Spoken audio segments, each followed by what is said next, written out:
د سرو زرو یو بل کان ته لاسرسی دا د تخار چاب ولسوالۍ سمتي سرو زرو کان دی چې د اول بلاک د کیندنې او چاڼ چارې عملاً پیل شوې د 300 میلیون ډالرو په ارزښت د سرو زرو دا کان په شاوخوا 12.15 کیلومتره مربع ځمکه کې دی چې د چاینا افغانستان شرکت له لوري د کیندنې چارې مخته ځي د کانونو او پټرولیم وزارت د معلوماتو له مخې یاد کان 50 سلنه ناخالص عواید به د هیواد خزانې ته او 40 سلنه به یاد قراردادي شرکت ته ورکړل شي د یاد وزارت وزیر مولا هدایت الله بدري ویلي اوس قانون خوندي دي او د تیر ادارې د واکمنۍ په څیر هیڅوک په خپل سری ډول نشي کیندلای ښاغلی بدري زیاتوي د قانون په سپړلو وزارت بشپړ څار لري دا زیرمې د ګران هیواد د اقتصادي پرمختګ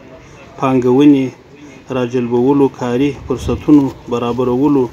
او د هیواد د صنعتي کېدلو کې مهم رول لري موږ به د همدې هدف ته د رسیدو لپاره شپه او ورځ کار وکړو د قانونو پروسس بل هغه مهمه موضوع ده چې په کور دننه به ګڼو کسانو ته کاري بوختیاوي پیدا کړي مولا هدایت الله بدري وایي کوم مواد چې له قانونو ایستل کیږي باید په کور دننه د پروسس چارې ترسره شي هیڅ چاته به اجازه ورنکړو چې د قانونو چې قانون خپل پر سر استخراج او یا کچا کړي موږ هڅه دا ده چې کاني مواد په کور دننه پروسس کړو او عواید یې په شفاف ډول راټول او په عامه منفعه او بنسټیزو پروژو مصرف کړو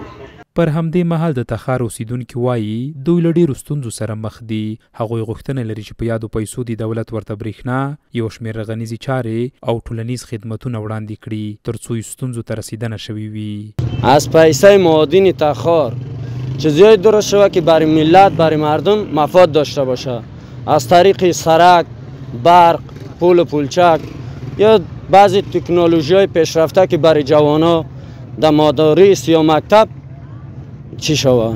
معیا شود بر کمپانی ها ساخته شود به خاطری که مردم دو جلب و جذب شود دو مردم اشتغال زایی پیدا بکنه کار پیدا بکنه تا ای که مردم میره در خارج کار میکنه در دریا غرق میشه از این کرده یک کمپانی ها جور شود سرک جور شود دیگه زیر ساخته جور شود بهتره برای مردم ویل کیږي چې د سرو زرو د دغه کان د راتلونکو بلاکونو چارې به هم ژر شروع شي